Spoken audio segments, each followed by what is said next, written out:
Матвеева Наталья Валентиновна. Я прочту отрывок из стихотворения Михаила Ножкина «Самый главный день».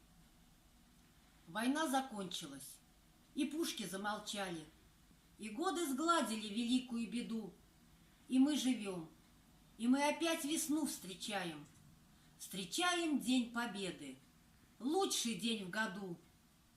И от Камчатки до прославленного Бреста, от Севастополя до мурманских широт печаль и радость по стране шагают вместе, и снова память нам покоя не дает. Война закончилась, но песней опаленной над каждым домом до сих пор она кружит. Ведь не забыли мы, что наших миллионы ушли в бессмертие, чтоб нам с тобою жить. Они исполнили солдатский долг суровый и до конца остались родине верны. И мы в историю заглядываем снова, чтоб день сегодняшний измерить днем войны.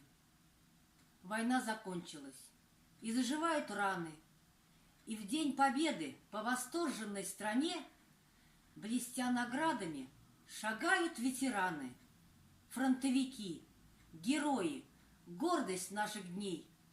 Но с каждым годом их шеренга быстро тает, редеет славная гвардейская родня, и каждый год весна цветы в венок вплетает, и с ним склоняется у вечного огня. Война закончилась. Надолго ли? Не знаем.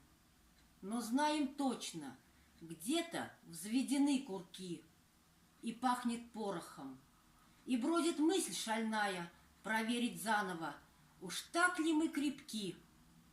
Война закончилась, но память поколений, как фронтовая дружба, вечна и тверда. Нас никогда никто не ставил на колени и не поставит ни за что и никогда.